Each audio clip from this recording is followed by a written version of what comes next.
Cümleten selamun aleyküm hanımlar. Kanalıma hoş geldiniz. Bu videomda sizlere iki renkli çok güzel bir 5 diş patik modelinin anlatımını yapacağım. Ben patiğimde lila ve krem olmak üzere 2 tane patiklik ip kullandım. İplerimi şöyle bir kenara alıyorum. Patiğimde kullandığım şişlerim 3 numara. Hemen sizlere modelimi göstereceğim. İşte modelimiz bu şekilde. Gördüğünüz gibi hanımlar çok şık, çok güzel bir patik oldu. Kabartmalı böyle top top desenleri duruyor burada.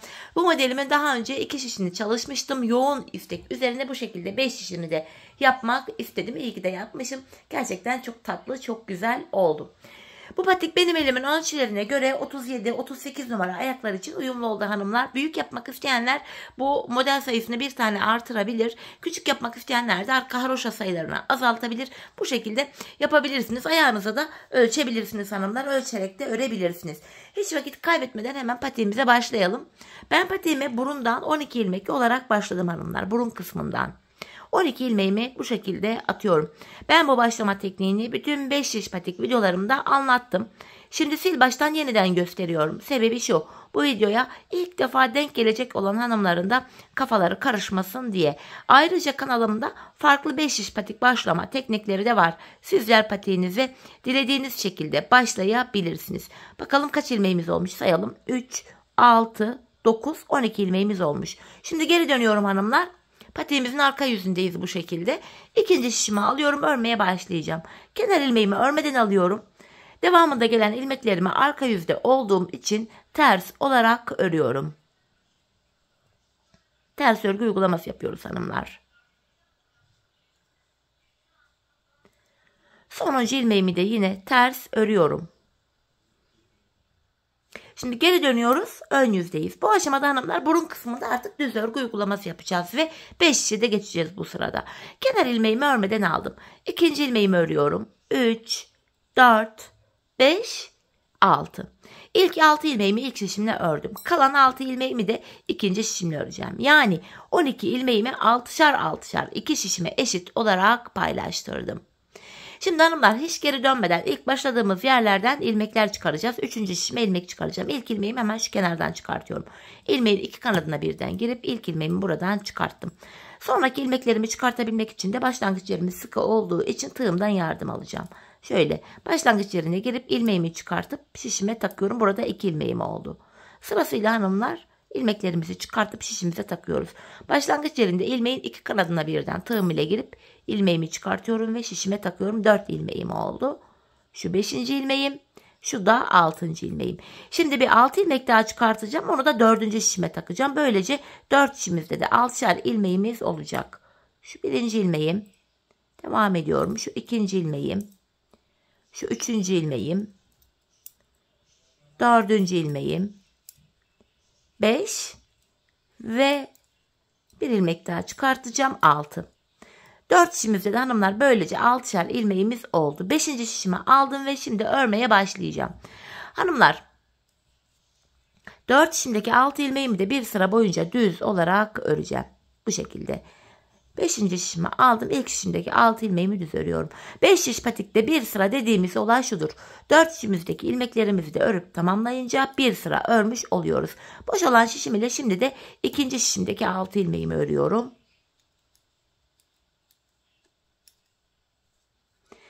Yine boş olan şişim ile 3. şişimdeki ilmeklerimi öreceğim.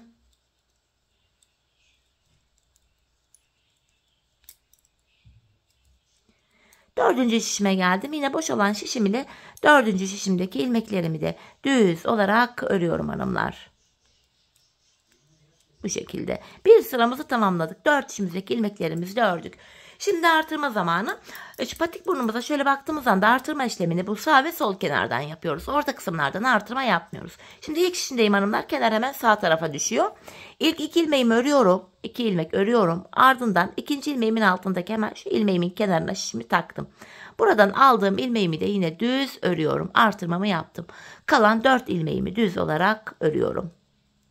İlk şişimde 7 ilmeğim oldu. İkinci şişime geldim. Burada da kenar şöyle baktığımız anda sol tarafta.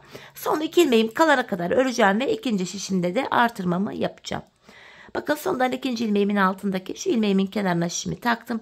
Buradan aldığım ilmeğimi düz örüyorum. Kalan 2 ilmeğim düz örülüyor. Böylece ikinci şişimde de 7 ilmeğim oldu. Üçüncü şişime geldim. Burada da kenar hemen sağ tarafta hanımlar. İlk 2 ilmeğimi örüyorum. Ardından ikinci ilmeğimin altındaki hemen şu ilmeğimin kenarına şimdi taktım. Buradan aldığım ilmeğimi de yine düz ördüm. Kalan ilmeklerim yine düz olarak örülüyor. Dördüncü ve sonuncu şişime geldim. Burada da kenar hanımlar bakın sol tarafta. Son 2 ilmeğim kalana kadar öreceğim ve kenardan artırmamı yapacağım. Bakın sondan ikinci ilmeğimin altındaki hemen şu ilmeğimin kenarına şimdi takıyorum. Buradan aldığım ilmeğimi de yine ördüm. Kalan 2 ilmeğimi de düz örüyorum. 4 şişimizde de 7'şer ilmeğimiz oldu. Bir sıra boyunca artırmamızı yaptık. Şimdi hanımlar bir sıra artırma yaptık. Bir sıra 4 şişimizdeki 7 ilmeğimizi de düz olarak öreceğiz. Yani bir sıra artırma var. Bir sıra ilmeklerimizi artırma yapmadan örüyoruz. Sebebi şu. Her sıra artırma yaparsak şayet patik burnumuz bir anda açılma yapar ve hoş bir görüntü olmaz. İkinci şişimdeki 7 ilmeğimi de yine düz ördüm. 3 ve 4. şişimdeki ilmeklerimi de aynı şekilde düz öreceğim. Bu düz ilmeklerimi örerken artırma işlemini sizlere kısaca tekrar etmek istiyorum. Artırma işlemini 1. ve 3. şişimizde ilk 2 ilmeği ördükten sonra yapıyoruz. 2. ve 4. şişimizde de son 2 ilmek kalana kadar örüp öyle artırmalarımızı yapıyoruz. 4. şişimdeki 7 ilmeğimi de bitirdim. Tekrar başlangıç yerine geldik. Bir sıra düz ördük. Şimdi yeniden artırma zamanı hanımlar. Hemen ilk şişimdeyim. Kenarımız sağ tarafta. İlk 2 ilmeğimi öreceğim. Ardından ikinci ilmeğimin altındaki şu ilmeğimin kenarına şişimi takıyorum.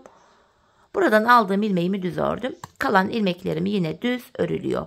Böylece birinci şişimde 8 ilmeğim oldu. İkinci şişime geldim. Baktığımız anda kenar burada sol tarafa düşüyor. Son 2 ilmeğim kalana kadar öreceğim ve kenardan artırmamı yapacağım. Bakın sondan ikinci ilmeğimin altındaki şu ilmeğimin kenarına şişimi takıyorum.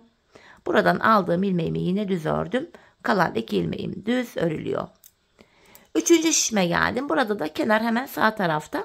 İlk 2 ilmeğimi örüyorum. Ardından ikinci ilmeğimin altındaki hemen şu ilmeğimin kenarına şişimi taktım. Buradan aldığım ilmeğimi de yine düz ördüm. Kalan ilmeklerim düz olarak sıra sonuna kadar örülüyor. Dördüncü ve sonuncu şişime geldim. Burada da kenar hanımlar sol tarafta. Son 2 ilmeğim kalana kadar öreceğim ve kenardan artırmamı yapacağım. Bakın sondan ikinci ilmeğimin altındaki şu ilmeğimin kenarına şimdi takıyorum. Buradan aldığım ilmeğimi de düz ördüm. Kalan 2 ilmeğim düz örülüyor. Böylece 4 şişimizde de 8'er tane ilmeğimiz oldu. Şimdi yapacağımız işlem şu. 4 şişimizdeki 8 ilmeğimizi de düz öreceğiz. Sonraki sıra artıracağız. Düz öreceğiz, artıracağız.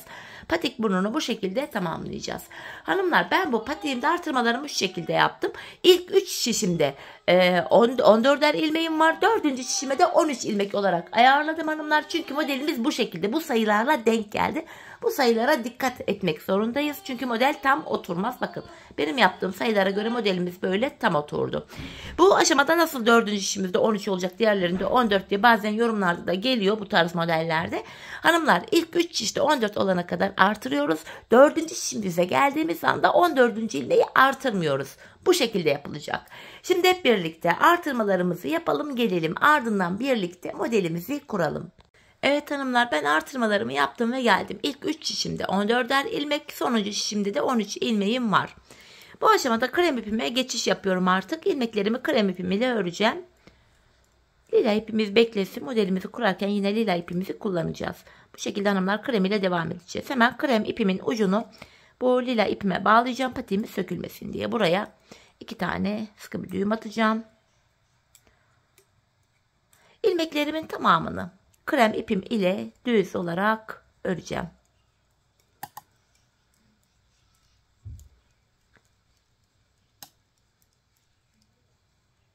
Bu şekilde. Şimdi hanımlar diğer 3 şişimizdeki ilmeklerimizi de krem ipimiz ile düz olarak örelim gelelim. Evet hanımlar ilmeklerimi krem ipimle düz ördüm ve geldim. Şimdi modelimize başlayacağız.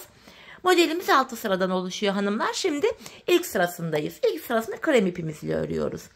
Öncelikle ilk ilmeğimi hanımlar şişime 2 kere dolayarak öreceğim. Bakın ipimi şişime 1-2 kere doluyorum. İlk ilmeğimi böyle örüyorum. Burada maksat ilmekleri genişletmek. Bir sonraki sırada bu ilmekleri geri açacağız. Ardından 2 ilmek düz öreceğim. 1, 2. 2 ilmek düz ördüm. Tekrardan ipimi şişime 1-2 kere dolayarak örüyorum. Bu defa araya 1 ilmek düz örüyorum. Yeniden ipimi şişime 2 kere dolayarak örüyorum.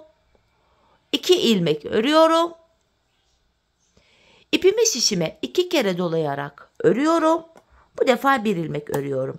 Sırasıyla hanımlar bu 2 kere doluyoruz. Sırasıyla aralara 2 1 2 1 bu şekilde ilmeklerimizi örüyoruz. Tekrardan ipimi şişime 2 kere dolayarak örüyorum. 2 ilmek örüyorum yanına. Tekrar ipimi şişime 2 kere dolayarak örüyorum. İkinci şişimden devam edeceğim.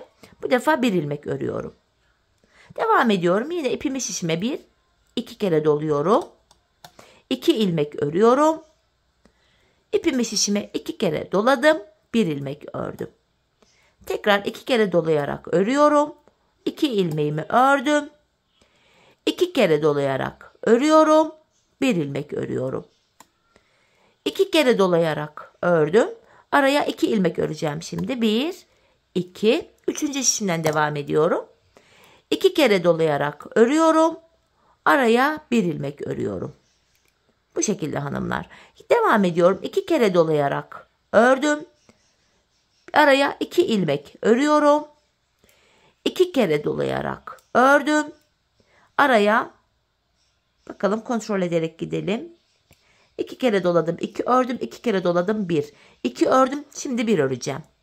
2 kere dolayarak örüyorum. 2 ilmek ördüm. 2 kere dolayarak örüyorum. 1 ilmek ördüm. 2 kere dolayarak örüyorum. 2 ilmek öreceğim. 1 2 2 kere dolayarak örüyorum. 1 ilmek. Tekrardan 2 kere dolayarak örüyorum. 2 ilmek öreceğim yanına. Yeniden 2 kere dolayarak ördüm. 1 ilmek. 2 kere dolayarak örüyorum. 2 tane ilmeğimi ördüm. 2 kere dolayarak örüyorum. Sonuncu 1 ilmeğimi de düz olarak ördüm. Birinci sıramızı tamamladık. Şimdi lila ipime geçiş yapıyorum. Modelimizde ikinci sıradayız hanımlar. Bu doladığımız ilmekleri açıyoruz bu defa. Bakın bu ilmeğimi açtım. Burada uzun bir krem ilmeğimiz oldu. Bunu örmeden alıyoruz. 2 tane düz ilmeklerimiz vardı. Bunu lila ipimizle düz örüyoruz. 2 kere doladığımız ilmeklerimizi bakın açıyoruz. Buralarda uzun birer ilmeğimiz oldu. İkinci sıramız böyle oluyor. Aralarda tekli ilmeğimiz vardı. Bunu örerken de hanımlar bir ilmeğin içinden 5 ilmek çıkaracağız. Bakın bir ilmek ördüm. Krem ipimi şişimden bırakmadım. İpimi şişime bir kere doluyorum. Aynı yerden bir ilmek daha çıkartıyorum. Bakın 3 ilmek oldu. Tekrar ipimi şişime bir kere doladım. Aynı yerden bir ilmek daha çıkarttım. Aralardaki bir ilmeğin içinden 5 ilmek çıkartıyoruz. İlmek sayılarımız arttı diye düşünmeyin hanımlar. İlerleyen sıralarımızda bu ilmekler geri toplanacak. Yine uzun ilmeğimi örmeden sağ şişime aldım. Aralardaki 2 lila ilmeğimizi düz örüyoruz. Yine uzun ilmeğimi açarak ördüm. Aralardaki tekli ilmeğimizi de bir ilmeğin içinden 5 ilmek çıkararak örüyoruz. 3, 4 ve bir ilmek daha çıkartıyorum. 5. Yine bu uzun ilmeğimi açtım. 2 tane lila ilmeğimi düz örüyorum. Uzun ilmeğimi açıyorum. İkinci şişimden devam ediyorum. Bakın burada arada tekli ilmeğim var. Burada da bir ilmeğin içinden yine 5 ilmek çıkarıyoruz. İpimi şişime doladım ve 5. ilmeğimi de çıkarttım. Uzun ilmeğimi serbest bırakıyorum. 2 tane lila ilmeğimi düz örüyorum. Uzun ilmeğimi serbest bırakıyorum. Bu tekli ilmeğimin içinden yine 5 ilmek çıkarıyorum. Uzun ilmeğimi örmeden sağ şişime aldım. 2 tane lila ilmeğimi düz örüyorum. Uzun ilmeğimi açtım. 2 tane burada tekli ilmeğim var. Bu tekli ilmeğimin içinden 5 ilmek çıkarıyorum. 1 ipimi doladım. 2 bir ilmek daha çıkarttım. 3 doladım. 4 bir ilmek daha çıkarttım. 5 uzun ilmeğimi açıyorum. 2 tane lila ilmeğimi düz örüyorum. Üçüncü şişimden devam edeceğim şimdi. Yine buradaki uzun ilmeğimi açtım. Bakın aradaki tekli krem ilmeğim var. Bu ilmeğimin içinden 5 ilmek çıkarıyorum. 4 ve bir ilmek daha çıkarttım. 5. Uzun ilmeğimi açıyorum. 2 lila ilmeğimi düz örüyorum.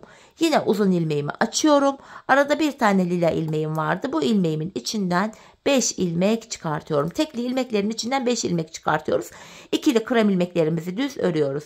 Uzun ilmeğimi açtım. 2 lila ilmeğimi düz örüyorum. Uzun ilmeğimi açtım. Tekli ilmeğimin içinden 5 ilmek çıkartıyorum. Uzun ilmeğimi açtım. 2 ilmeğimi krem ile lila ipim ile öreceğim. 1 ve 4. işimden devam ediyorum. 2. Uzun ilmeğimi açıyorum. Yine tekli ilmeğimin içinden 5 ilmek çıkartıyorum. Tekrar uzun ilmeğimi açtım. 2 tane ilmeğimi lila ipimle örüyorum. Yine bakın bu uzun ilmeğimi açıyorum. Bir ilmeğin içinden 5 ilmek çıkartıyorum. Yine bu uzun ilmeğimi açıyorum. Bu aradaki 2 lila ilmeğimi düz örüyorum. Bakın yine uzun ilmeğimi açtım ve sırada tekli ilmeğim kaldı. Bu sonuncu ilmeğimin içinden de 5 ilmek çıkaracağım. Ve krem ipimle arkadan ilmeğimi çekip burayı sıkılaştırıyorum. İkinci sıramızı hanımlar bu şekilde tamamladık.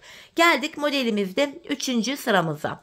Bu sıramızda yine krem ilmeklerimizi örmeden sağ şişimizi alıyoruz. Aralardaki 2'şer lila ilmeğimizi düz örüyoruz. Bakın yine krem ilmeğimi örmeden aldım. Bu 5'li ilmeklerimizi hanımlar ters öreceğiz. Bu şekilde. Sırasıyla bir ilmeğin içinden 5 ilmek çıkartmıştık. Bu ilmeklerimizi sırasıyla ters olarak ördük. Bakın ön yüze ters örgü düştü burada. Yeniden krem ilmeğimi örmeden aldım. 2 lila ilmeğimi düz örüyorum. Krem ilmeğimi örmeden aldım. Bu 5'li lila ilmeğimi ters örüyorum. Modelimizin 3. sırasını bu şekilde yapıyoruz hanımlar. Gördüğünüz gibi 5 ilmeğimi ters ördüm. Kremimi örmeden alıyorum. 2 lila ilmeğimi düz ördüm. Kremimi yine örmeden sağ şişime aldım. Tekrardan 5'li lila ilmeğime geldim.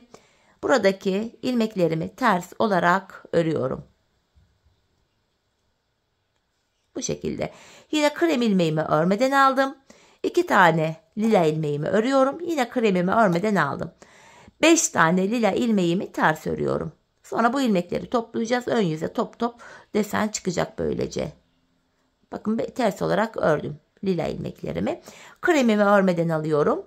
Aradaki 2 lila ilmeğimi düz ördüm. Yeniden kremimi örmeden alıyorum. Bu 5'li lila ilmeğimi ters olarak örüyorum.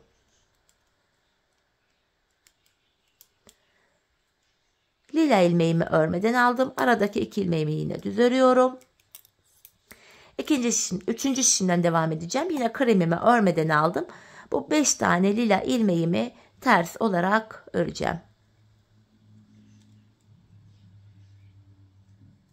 Krem ilmeğimi örmeden aldım. 2 tane lila ilmeğimi düz örüyorum. Yine kremimi örmeden aldım. 5 tane lila ilmeğimi arka yüzde bu şekilde ters olarak örüyorum. Ön yüze ters örgü düşüyor. Yeniden kremimi örmeden aldım. 2 lila ilmeğimi düz örüyorum.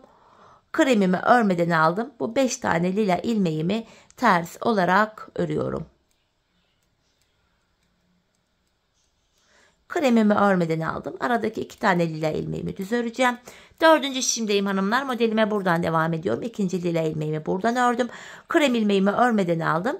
Yine aradaki bu 5 tane lila ilmeğimi ters olarak örüyorum. Kremimi aldım. 2 tane lila ilmeğimi düz ördüm. Kremimi örmeden aldım. 5 tane lila ilmeğimi ters olarak örüyorum. Yeniden krem ilmeğimi örmeden aldım. 2 tane lila ilmeğimi düz örüyorum. Tekrar kremimi örmeden aldım. 5 tane lila ilmeğimi ters olarak örüyorum. Şu 3. ilmeğim. Şu 4. ilmeğim. Şu da 5. lila ilmeğim. Modelimizin 3. sırasını da bu şekilde tamamladık hanımlar. Geldik modelimizde 4. sıramıza. Bu sıramızda hanımlar bir önceki sırada yaptığımız işlemin aynısını yapacağız. Yani bakın kremimi örmeden alıyorum. 2 lilamı düz örüyorum. Tekrar kremimi örmeden aldım. Buralardaki lila ilmeklerimi yine ters örüyorum. Modelimizin 4. sırası bu şekilde yapılıyor hanımlar. Bakın ters ördüm 5'li ilmeğimi. Kremimi örmeden alıyorum. 2 ilmeğimi düz ördüm. Kremimi örmeden alıyorum. Yine buradaki 5'li ilmeğimi ters olarak örüyorum. Şu 5. ilmeğim. Kremimi örmeden aldım. 2 lila ilmeğimi düz örüyorum. Kremimi örmeden aldım. Yine buradaki 5'li lila ilmeğimi ters öreceğim. 2. şişimden devam ediyorum. Bakın lila ilmeklerimi ters olarak örüyorum. Kremimi aldım. 2 tane lilayı düz ördüm. Kremimi aldım. 5 tane lila ilmeğimi yine ters öreceğim. Şu 4. lila ilmeğim, şu da 5. Kremimi aldım. 2 lilamı örüyorum. Kremimi aldım. 5 tane ilmeğimi yine bu sıramda ters olarak örüyorum.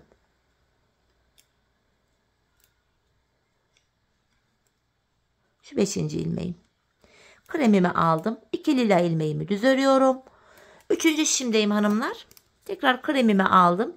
Bu 5'li ilmeğimi yine düz örüyorum. 3 ve 4. sıramızda aynı işlemi tekrar ediyoruz.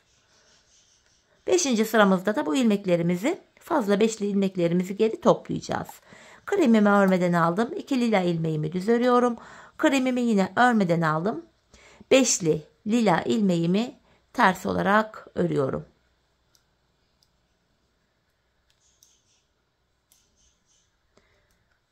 Bu şekil. Kremimi örmeden aldım. 2 lilamı örüyorum. Kremimi örmeden aldım. Bu 5'li ilmeğimi yine ters örüyorum.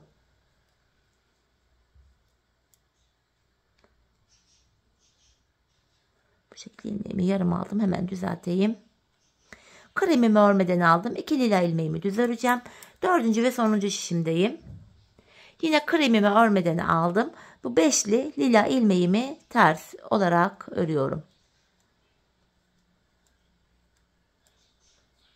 Kremimi aldım. 2 ilmeğimi normal düz örüyorum. Kremimi örmeden aldım. 5'li ilmeğimi yine ters olarak örüyorum. Şu 5. ters ilmeğim. Kremimi aldım. 2 lila ilmeğimi düz örüyorum. Kremimi aldım. Son 5'li ilmeğimi, lila ilmeklerimi ters olarak örüyorum. Bu şekilde 4. sıramızı da böylece tamamladık hanımlar. Geldik 5. sıramıza. 5. sıramda hanımlar yine kremimi örmeden alıyorum. 2 lila ilmeğimi düz ördüm. Yine kremimi örmeden alıyorum. Bakın 5'li lila ilmeğimiz vardı. 5'ini birden şişime alıyorum hanımlar. Bu şekilde 5'ini birden örüyorum. Artık topluyoruz bu artırdığımız ilmekleri. Bu şekilde 5'ini birden alıyorum. Hepsini birlikte keserek örüyorum. İyice sıkıyorum buraya. Yine kremimi örmeden aldım. 2 tane lilamı düz örüyorum. Kremimi örmeden aldım. Bu 5'li lila ilmeğimi hanımlar şöyle şişime alıyorum. 5'ini birlikte keserek örüyorum. Bu şekil. Lila ilmeğimi örmeden aldım. Krem ilmeğimi örmeden aldım.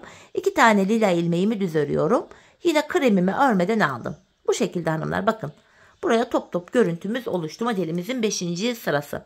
Yeniden burada bakın 5 tane lila ilmeğim var. Hanımlar bu aşamada 5'li ilmeği kesmekte zorlanırsanız tığ da kullanabilirsiniz. Şimdi tığın da nasıl kullanılacağını sizlere bir anlatayım. 5'ini birlikte topladım. Kremimi örmeden aldım. 2 lila ilmeğimi düz örüyorum. Yine kremimi örmeden aldım. Bakın şöyle de toplayabilirsiniz. Tığınıza bu 5 ilmeğin 5'ini birden alın. Bu şekilde tığla şöyle toplayıp ilmeği şişinize takın. Bu şekilde de rahatça toplayabilirsiniz. Kremimi yine örmeden alıyorum. Arada 2 tane lila ilmeğimi düz ördüm. Kremimi yine örmeden alıyorum. Bu 5'li ilmeğimizi hanımlar bakın topluyoruz. Yine tığ ile göstereyim size. 5 ilmeğin 5'ini birden tığıma alıyorum. Hepsini tığım ile toplayıp ilmeğimi şişime takıyorum. Yine kremimi örmeden aldım. 2 lila ilmeğimi örüyorum. 3. şişimdeyim hanımlar. Kremimi yine örmeden aldım.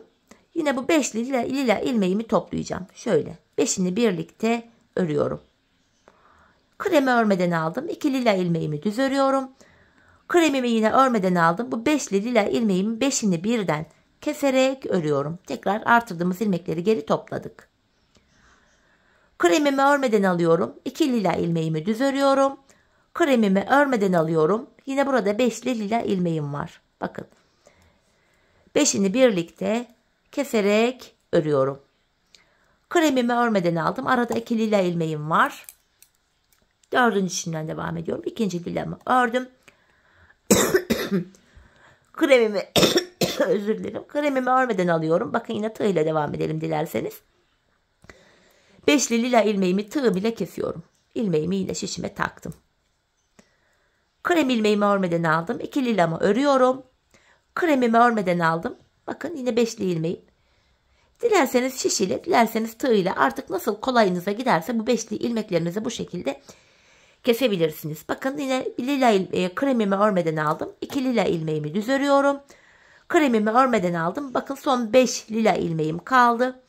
5'ini birden yine tığıma alıyorum. Hepsini keserek örüyorum ve ilmeğimi şişime taktım. Böylece hanımlar modelimizde 5. sıramızı tamamladık. Geldik modelimizde 6. sıramıza. Bu sıramda hanımlar krem ipim ile devam edeceğim. Krem ipimi elime alıyorum. Bu uzun krem ilmekleri çaprazlamasına yer değiştirerek öreceğiz. Bakın şuralardaki işlemi yapacağız. Buraları. Yapacağımız işlem şu. Bakın bu ilk krem ilmeğimi bıraktım. Şişimden bıraktım. Bu 2 lila ilmeğimi sağ şişime alıyorum. Diğer uzun krem ilmeğimi de bıraktım. 2 tane düz lila ilmeğim vardı. Tekrar lila ilmeklerimi şişime taktım. Bu ikinci uzun ilmeğimi alıyorum. İlk bu krem ilmeğimi düz olarak örüyorum. Ardından 2 tane lila ilmeğimi örüyorum. Sonra da bu ilk krem ilmeğimi alıp bunu da düz örüyorum. Bu şekilde ilmekleri çaprazlamasına yer değiştirmiş olduk. Bu aralardaki bu top modelimizi bir tane lilamızı düz örüyoruz.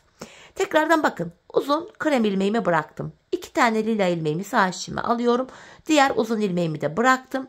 Şimdi bu 2 ilmeğimi lilamı sol şişime aldım. İlk olarak bu ikinci uzun ilmeğimi alıp bunu örüyorum. Ardından sırasıyla 2 lila ilmeğimi düz örüyorum. Sonra da bu ilk krem uzun ilmeğimi aldım. Bunu da düz olarak örüyorum. Bu birli tekli ilmeğimizi düz ördük. Şimdi bu ilk uzun ilmeğimi bıraktım. 2 tane lila ilmeğimi sağ şişime aldım. İkinci uzun ilmeğimi de bıraktım. Önce ikinci uzun ilmeğimi alıyorum. Bunu düz örüyorum. Ardından 2 tane lila ilmeğimi düz ördüm ve bu ilk şişten bıraktığımız uzun ilmeğimizi alıp bunu da örüyoruz. Bu şekilde hanımlar bakın. Şeklimiz kendini gösterdi. Modelimizin sonuncu sırası böyle. Devam ediyorum diğer şişimden. Bu tekli ilmeğimi düz ördüm. Bakın uzun ilmeğimi bırakıyorum. 2 lilamı sağ şişime aldım. Bu ikinci uzun ilmeğimi de bıraktım. Sonra ilmekleri tekrar sol şişime alıyorum. İlk olarak ikinci uzun ilmeğimi aldım. Örüyorum. Ardından sırasıyla 2 lila ilmeğimi örüyorum. Sonra da ilk uzun ilmeğimi alıp bunu örüyorum. Bu uzun ilmekler çaprazlamasına birbiriyle yer değiştirilerek örülüyor. Modelimiz böyle devam ediyor hanımlar. İkinci şişimizde de aynı işlemi böyle tekrar ediyoruz. Bakın bir diğer modelimi de yapıyorum yine. Çaprazlamasına uzun krem ilmekleri yer değiştiriyoruz. Sonra örüyoruz. Böyle aradaki bir ilmeğimi yine düz ördüm. Tekrardan bakın bir uzun ilmeğim var. Boş bıraktım. 2 lila ilmeğimi sol şişime aldım. Burada hanımlar şu ilmeğimizi de yine boş bırakıyoruz. Üçüncü şişimden aldım bu diğer krem uzun ilmeğimi. İlk olarak ikinci krem ilmeğimi alıyorum. Bunu düz olarak örüyorum. Aradaki 2 ilmeğimi de düz ördüm. Bu ilk ilmeği 3. şişimizden almıştık. Bu ikinci ilmeği uzun şişimizden alarak örmüştük. İlk ilmeğimi de 3. şişime takarak şöyle öreceğim. Bakın. Burada örüyorum. Tekli ilmeğimi düz ördüm. Yeniden krem ilmeğimi bıraktım. 2 lilamı sağ şişime alıyorum. Diğer kremi de bırakıyorum. Sonra ilmekleri tekrar sol şişime alıp önce ikinci uzun ilmeğimi, sonra 2 lila ilmeğimi, en sonda ilk uzun krem ilmeğimi alıp örüyorum. Bu şekilde hanımlar 3. şişimizde de modelimize aynı şekilde devam ediyoruz. Çaprazlamasına ilmeklerimizi yer değiştirerek örüyoruz. Böyle. Aradaki bir ilmeğimi düz ördüm. Yeniden bakın ilk ilmeğimi bıraktım. Şimdi buradan 4. şişinden alarak öreceğim. İkinci ilmeğimi de aldım. Bu diğer uzun ilmeğimi bıraktım. Yapacağımız işlem şu. Bakın bu ilk krem ilmeğimi alıyorum. Bunu düz olarak örüyorum. Ardından yanına bir ilmek kremimi ördüm. İkinci kremimi de artık 4. şişime takarak örüyorum. İlmekler burada hanımlar 3. ya da 4. şişe kayabilir. Hiç fark etmez. Model bittikten sonra bilek ayrımı yapacakken ilmekleri tekrardan yerlerine koyarız. İkinci uzun ilmeğimi de yine ördüm. Aradaki bir ilmeğimi düz örüyorum. Yeniden 4. şişimde de modelime devam ediyorum.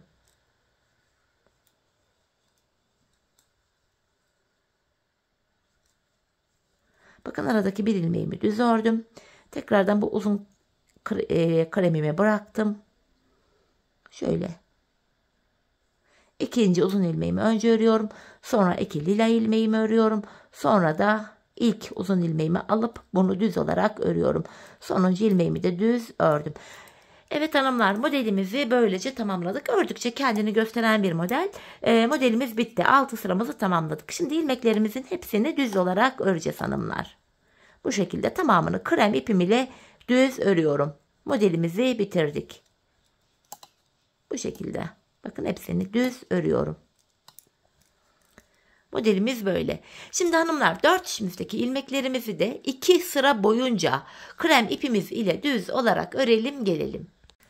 Evet hanımlar, ilmeklerimi 2 sıra boyunca düz ördüm ve geldim. Şimdi ilk modelimizi nasıl yaptıysak ikinciyi de aynı şekilde başlayacağız. Model aralarında 2 sıra düz örüyoruz, sonra bir diğer modele başlıyoruz. İlk modelimizi yaparken ilk ilmeğimi 2 kere dolayarak örmüştüm. Yanına 2 ilmek düz örmüştüm. Tekrardan ilmeğimi şişime 2 kere dolayarak örüyorum. 1 ilmek düz örüyorum. Bakın 1 ilmeklerin olduğu yerler bu toplarımıza denk geliyor. Hani ilk modelimizi yaparken biraz zorlanabiliriz. Fakat ikinci, üçüncü modelleri yaparken aynı hizadan devam ettiriyoruz hanımlar. Şimdi yeniden ipimi şişime 2 kere dolayarak örüyorum. 2 ilmek düz örüyorum. 2 kere dolayarak örüyorum. 1 ilmek düz örüyorum. 2 kere dolayarak örüyorum. 2 ilmek düz örüyorum. 2 kere dolayarak örüyorum. 1 ilmek düz öreceğim hanımlar. Bu şekilde devam edecek. İlk işimde modelimizi bu şekilde yaptık. Diğer 3 işimizde de aynı şekilde yapalım gelelim. Diğer 3 işimde de hanımlar modelimi aynı şekilde kurdum geldim. Modelimizde şimdi ikinci sıradayız. Yine bu aşamada lila ipimi alıyorum. İkinci sırada bu 2 doladığımız ilmekleri açıyoruz. İlmeklerimiz genişliyor. 2 tane krem ilmeğimiz aradaki bunları düz örüyoruz. Bu 2 doladığımız ilmekleri açıyoruz. Bu tekli ilmeklerimiz hanımlar bakın toplar aynı hizada olacak. Bir ilmeğin içinden 5 ilmek geçecek şekilde örüyoruz. Bakın 3 ilmek oldu. Doluyorum 4. Bir daha ilmek çıkarttım aynı ilmeğin içinden 5.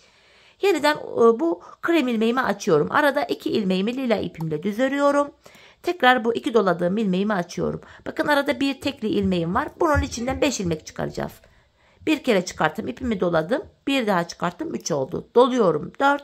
Bir daha ilmek çıkarttım, 5. Uzun ilmeğimi açıyorum. 2 ilmeğimi düz örüyorum. Uzun ilmeğimizi açıyoruz. Sonra bir ilmeğin içinden 5 ilmek çıkacak şekilde modelimize devam ediyoruz. Diğer 3 işimizdeki modelimizde yine aynı şekilde kuralım gelelim. Evet hanımlar, modelimde ikinci sıramı tamamladım geldim. Şimdi de 3. sıramızı yapacağız. Yine lila ipimizle devam ediyoruz. Yine krem ilmeğimi örmeden alıyorum. Aradaki 2 ilmeğimi düz örüyorum. Krem ilmeğimi örmeden alıyorum. Bu 5'li ilmeklerimizi ters örüyoruz hanımlar. Modelimizin 3. sırasında. Bu 5'li bir önceki sırada çıkarttığımız 5 ilmeğimizi ters örüyoruz. Yine krem ilmeğimi örmeden aldım. Aradaki 2 lila ilmeğimi düz örüyorum. Kremimi örmeden aldım. Bu 5'li ilmeğimizi ters örüyoruz. Krem ilmeğimi örmeden alıyorum. 2 lila ilmeğimi düz örüyorum. Kremimi örmeden alıyorum. Bu 5'li ilmeklerimizi ters öreceğiz. Modelimizin 3. sırası böyle olacak. Diğer 3 şişimizde de aynı şekilde modelimizi yapalım gelelim. Evet hanımlar, sıramı tamamladım ve geldim. Şimdi modelimizde 4. sıramızdayız. 4. sıramızda bir önceki sıramızda yapmış olduğumuz işlemin aynısını yapacağız. Yani kremleri yine örmeden alıyoruz. Aralardaki 2 lila ilmeklerimizi düz örüyoruz. Kremimi yine örmeden aldım. Bu 5'li ilmeğimizi yine ters örüyoruz hanımlar. 5'li ilmeğimiz bu sırada yine ters örülüyor. Bir önceki sırada yaptığımız işlemin aynısı bu sırada yapılıyor. 2 ilmeğimi düz ördüm. Kremimi örmeden aldım. Bu 5'li lila ilmeğimi ters örüyorum.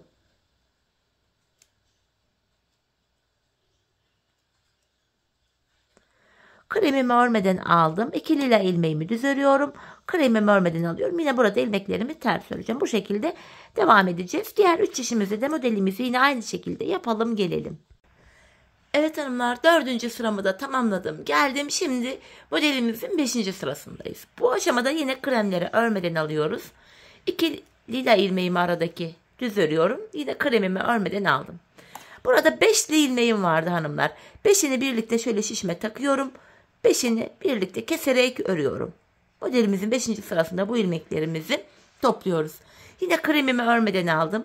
Aradaki 2 lila ilmeğimi düz örüyorum. Tekrar kremimi örmeden alıyorum. Yine 5'li ilmeğim var. Bu ilmeğin 5'ini birden şöyle şişime aldım. Hepsini birlikte örüyorum hanımlar. 5'ini birlikte keserek ördüm. Bakın burada top top görüntü oluşuyor. Tekrar kremi örmeden alıyoruz. Aralardaki 2'şer tane lila ilmeği yine düz örüyoruz. Tekrar kremi örmeden alıyoruz. Bu şekilde hanımlar modelimizin 5. sırası devam edecek. Diğer 3 işimizi de aynı şekilde örelim gelelim. Evet hanımlar, modelimizde 5. sıramızı da tamamladık. Modelimizde şimdi 6. ve sonuncu sıramızı yapacağız ve krem ipimizle öreceğiz hanımlar. İlk modelde olduğu gibi. Bu aşamada bu uzun ilmekler çaprazlamasına yer değişecek. Bakın bu uzun ilmekleri serbest bırakıyoruz. Hemen bu 2 tane lila ilmeğin sağındaki ve solundaki uzun ilmekleri. Tekrardan 2 lila ilmeğimi sol şişime alıyorum. Bu ikinci uzun ilmeğimi aldım. Bu ilmeğimi düz olarak örüyorum. Ardından 2 tane lila ilmeğimi düz öreceğim. Sonra da bu ilk lila ilmeğimi takıyorum şişime. Bunu da yine örüyorum. Çaprazlama yer değiştirme işlemini yaptık. Bu minik toplarımızın olduğu tek ilmeğimiz var. Bunu düz örüyoruz. Yeniden bakın uzun ilmeğimi bıraktım. 2 lilamı hemen sağ şişime alıyorum. Tekrardan lilalarımı sol şişime aldım. Bu ikinci krem ilmeğimi alıyorum. Düz olarak örüyorum. Ardından 2 tane lila ilmeğimi düz ördüm. Tekrar bu ilk uzun ilmeğimi şişime takıyorum. Bunu da düz olarak örüyorum. Bakın bu şekilde modelimiz kendini gösterdi. Devam ediyorum yine. Bu bir tane ilmeğimi düz ördüm. Tekrardan bakın. Bu uzun ilmeğimi bırakıyorum. 2 lilamı sağ şişime aldım. Bu ikinci uzun ilmeğimi de bıraktım. Sonra lila ilmeklerimi sol şişime takıyorum. Bu ikinci uzun ilmeğimi alıyorum. Bunu düz olarak örüyorum. Ardından 2 lila ilmeğimi örüyorum. Sonra da ilk krem ilmeğimi aldım. Bunu da düz örüyorum. Bu şekilde hanımlar modelimizin son sırası böyle. Şimdi hanımlar diğer 3 çeşimizi de bu şekilde tamamlayıp gelelim. Evet hanımlar, ikinci modelimizi de bu şekilde tamamlamış olduk. Model arasında 2 sıra ilmeklerimizi düz örüyorduk krem ipimizle. İlmeklerimizin tamamını düz olarak öreceğiz.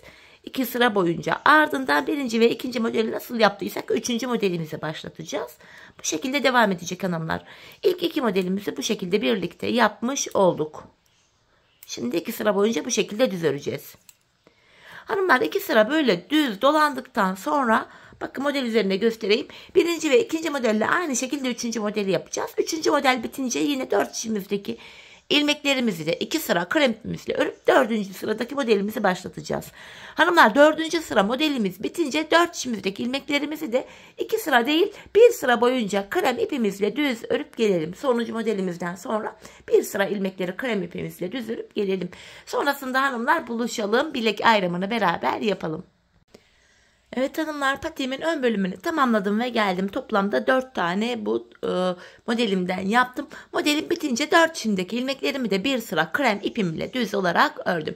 Şimdi hanımlar bilek ayrımına geçeceğiz. Öncesinde lila ipime geçmem gerekiyor.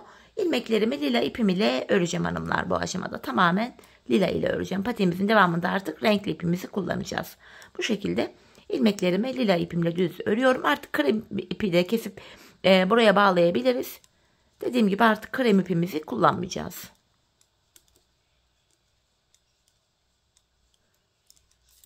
Şimdi bu şekilde hanımlar, şimdi 3 sıra boyunca yani 3 kere bir kere dolanacağız. 2 3 3 kere bu şekilde lila ipimiz ile ilmeklerimizi düz olarak örelim gelelim. Sonra da bilek ayrımını yapalım. Evet hanımlar, 3 sıra boyunca ilmeklerimi ördüm ve geldim. Şimdi bilek ayrımını yapacağız. İlk şişimdeyim. Burada son bir ilmeğim kalana kadar öreceğim. Yani ilk şişimde 14 ilmeğim vardı. İlk 13 ilmeğimi örüyorum. Düz olarak örüyorum ilmeklerimi sırasıyla. Bakın burada son bir ilmeğim kaldı. Buradaki sonuncu ilmeğim ile ikinci şişimdeki ilk ilmeğimi alıyorum. Bu iki ilmeği birbiriyle yer değiştiriyorum. Yer değiştirerek öreceğim hanımlar. Yer değiştirdiğim ilk ilmeğimi İlk şişimle ördüm. Bilek ayrımında yani burada ilmekleri yer değiştirme sebebimiz şu. Bilek ayrımı daha sıkı ve sağlam oluyor ve bu tam orta kısımda ayrık bir görüntü oluşmuyor. Şimdi hanımlar patiğimizin arka bölümlerine geçmiş bulunmaktayız. Patiğimizin hemen bu bölümlerinde şuralara ben 7'şer ilmek haroşa ördüm. Örgümüzün hem ön hem arka yüzünde düz örgü örünce haroşa oluyor. Hem ön hem de arka yüzde ters örgü örünce yine haroşa oluyor. Ben örgümün her iki tarafında da düz örgü örerek haroşalarımı elde ediyorum. Şimdi ilk 7 ilmeği bu bilek bölümünde haroşa düz olarak öreceğim. 1, ikinci haroşa ilmeğim, 3, 4, 5, 6, 7. 7 haroşamı düz ördüm. Diğer ilmeklerimi de yine düz örmeye devam edeceğim hanımlar. Çünkü patimizin arka bölümünü yaparken ön yüzdeysek düz örgü, arka yüzdeysek ters örgü uygulaması yapacağız. Bilek ayrımından sonra geri döneceğiz hanımlar. Bu defa arka yüzde ilmekleri ters öreceğiz. Şu anda yine ilmeklerimi düz olarak örüyorum. Tabanımıza denk gelen bölüm burası. Diğer şişime geçtim. Yine burası da tabanımıza denk gelen bölüm. Buradaki ilmeklerimi de düz örüyorum.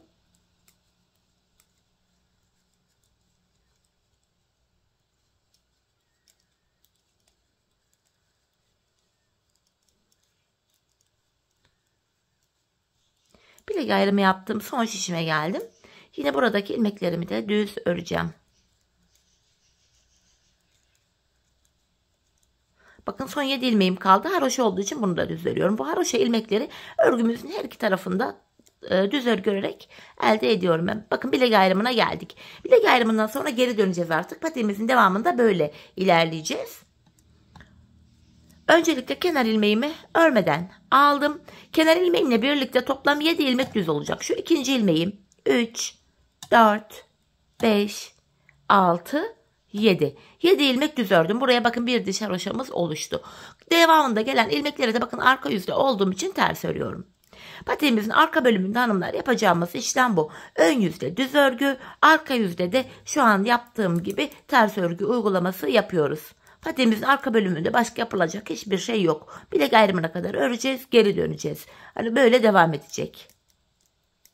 Yine arka yüzde olduğum için ilmeklerimi ters örmeye devam ediyorum. Diğer şişime geçtim. Yine buradaki ilmeklerimi de ters öreceğim.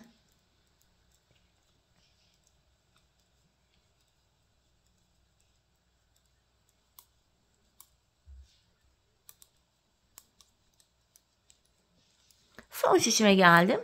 Burada da hanımlar ilmeklerimi ters öreceğim. Sadece kenarda bilek bölümünde 7 ilmek haroşama olduğu için son 7 ilmeğimi düz öreceğim. Bakın son 7 ilmeğim var burada. Haroşa olduğu için bu 7 ilmeğimi de düz olarak örüyorum.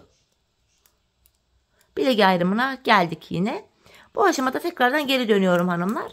Yeniden ön yüzdeyiz. İlmekleri düz öreceğiz. Zaten 7 haroşamı düz örecektim. İlk ilmeğimi örmeden aldım. 7 haroşam zaten düz oluyor.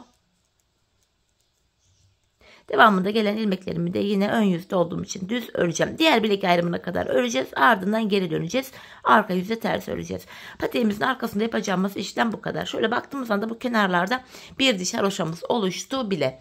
Hanımlar ben bu patiğimde bu şekilde arka bölümde 17 diş 17 sıra haroşa olana kadar ördüm.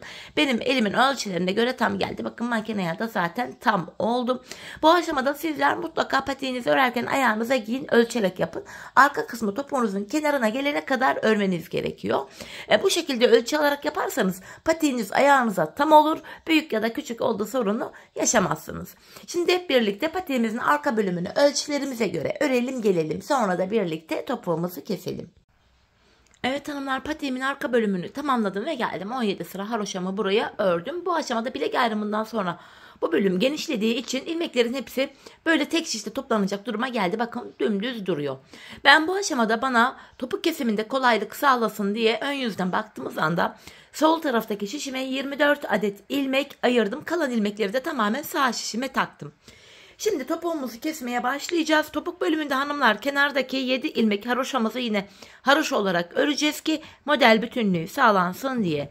Öncelikle 7 ilmek haroşamı örüyorum. Ardından ön yüzdeyim. İlmeklerimi düz olarak ve sayarak örmeye devam edeceğim. 7 haroşamı örmüştüm. 8, 9, 10, 11, 12, 13, 14, 15, 16, 17, 18, 19, 20, 21, 22, 23. İlk 23 ilmeğimi normal düz olarak örüyorum. 24. ilmeğimi örerken öndeki 2 ilmeği kesiyorum. Zaten bu sol tarafa da 24 ilmek ayırmıştık. Burada da 24. ilmeğimizi örerken kesimimizi yaptık. Topuğumuz için orta kısma baktığımız anda burada da 6 ilmeğimiz kaldı. Buradaki 6 ilmek her defasında birer birer kesilecek, eksilecek, bitecek ve böylece patiğimizin topuğu oluşacak. Şimdi yapacağımız işlem şu. Kesim yaptıktan sonra geri döneceğiz. Bu kesim yaptığım ilk ilmeğimi örmeden alıyorum. Diğer ilmeklerimi arka yüzde olduğum için ters olarak örüyorum. Sadece kenardaki son 7 ilmeğim haroşa olduğu için son 7 ilmeğimi düz öreceğim. Bakın son 7 ilmeğime geldim. Haroşa olduğu için buraları düz olarak örüyorum. Yeniden geri döndük hanımlar. Ön yüzdeyiz. Bir önceki sırada yapmış olduğumuz işlemin aynısını yapacağız. Yani ilk 23 ilmeğimizi normal düz olarak öreceğiz. 24. ilmeğimizi örerken kesimimizi yapacağız. 7 haroşama ördüm. Sayarak gidiyorum. 8, 9, 10, 11, 12, 13, 14, 15, 16, 17, 18, 19, 20, 21, 22, 23 ilmeğimi ördüm. 24. örerken öndeki 2 ilmeğimi birlikte keserek örüyorum. Bir önceki sırada bu arada 6 ilmeğimiz vardı. Kesimden sonra baktığımız anda 1 ilmek eksildi. 5 ilmeğimiz kaldı. Şimdi yapacağımız işlem şu. Kesimden sonra tekrar geri döneceğiz. Arka yüzde ilmekleri öreceğiz. Ön yüzde tekrardan ilk 23 ilmeği öreceğiz. 24. örerken kesim yapacağız. Biz bu kesme işlemini aradaki 5 ilmeğimiz bitene kadar devam edeceğiz. Şimdi hep birlikte bu 5 ilmeğimiz bitene kadar patiğimizin topuğunu sizlere tarif ettiğim gibi keselim ve gelelim. Evet hanımlar, patiğimin topuğunu sizlere tarif ettiğim gibi kestim ve geldim. İlk başta sol tarafa 24 ilmek ayırmıştık. Kesimlerden sonra sağ şişimde de 24 ilmeğim kaldı. Yani her iki şişimizdeki ilmek sayıları da birbirine eşit. Bu aşamada hanımlar patiğimin düz tarafı içeride, ters tarafı da dışarıda olacak şekilde böyle ikiye katlıyorum. Ben tığ ile kolay kesim yapabildiğim için elime tığımı aldım. Kesimlerimi şöyle yapacağım. Benden taraftaki şişten bir ilmek, ikinci şişten de bir ilmek alıyorum. İkisini birlikte keserek örüyorum. Diğer kesimlerim de şu şekilde olacak. Benden taraftaki şişten bir ilmek alıyorum. İkinci şişten de bir ilmek aldım. İkinciden aldığım ilmeği ilk ilmeğin içinden geçiriyorum. Tığımdaki ilmekleri topluyorum. Benden taraftaki şişten bir ilmek, ikinci şişten de bir ilmek alıyorum. İkinci şişten aldığım ilmeği ilk ilmeğin içinden geçiriyorum. Tığımdaki ilmekleri topluyorum. Karşılıklı olarak şişlerimizden birer tane ilmek alıyoruz ve İkinci şişten almış olduğumuz ilmeği ilk şişten almış olduğumuz ilmeğin içinden geçiriyoruz. Tığımızdaki ilmekleri topluyoruz. Kesme işlemini bu şekilde gerçekleştiriyoruz. Böyle. Kalan ilmekleri de aynı şekilde keselim gelelim. Evet hanımlar, ilmeklerimi kestim. Son 2 ilmeğim kaldı şişlerimde. Yine buradaki ilmeklerimi alıyorum. İkinci ilmeği ilkinin içinden geçirdim. Tığımdakileri topladım. Son birer ilmeğim kaldı. Yine buradakileri de aynı şekilde bakın ikinciyi ilk ilmeğin içinden geçiriyorum. Şişlerim de boşa çıktı. Tığımdaki ilmekleri topluyorum. Buraya bir tane şöyle sıkı bir zincir çekip ipimi kesiyorum. Bu şekilde hanımlar patiğimizi bitirdik. Hemen ipimizin ucunu gizleyeyim. Sonra birlikte topuğumuza bakalım. Bu şekilde sıkıştırarak şöyle düğümleyerek ipimin ucunu arkadan ilmek aralarından geçirerek böyle gizliyorum. İç taraftaki iplerimizi de hanımlar ön bölümdeki bu şekilde gizleyelim. Patiğimizin içi dışı tertemiz görünsün. İşte hanımlar, topuğumuz bu şekilde. Tek taraflı bir kesim oluyor bu. Bakın kesim yeri belli bile değil. Ayağı giyince böyle görünüyor. Çok şık, muntazam, güzel duruyor böyle. Görüntü itibariyle patiğimiz bu. Hemen bir de manken ayağıma giydirip sizlere öyle göstermek istiyorum. Bir de ayaktaki duruşuna bakalım beraber. Güzel, şık, hoş bir model oldu hanımlar. 2 şiş olarak böyle rengarenk çalışmıştım. Fakat böyle 5 şiş olarak da bayağı bir talep gördü, istendi. Özellikle isteyen hanımlar için de ben de kırmadım, yaptım. İyi ki de yaptım, gayet de güzel oldu. İşte hanımlar, manken ayaktaki duruşumuz da bu şekilde. Patiğimizin arkası, kenarları. Patiğimiz bu. Evet hanımlar, yine birlikte güzel bir modelin daha sonuna geldik. Umarım sizlere faydalı, hoş bir video olmuştur. Yeni modellerde, yeni videolarda buluşmak dileğiyle. Şimdilik hoşça kalın, sağlıcakla kalın.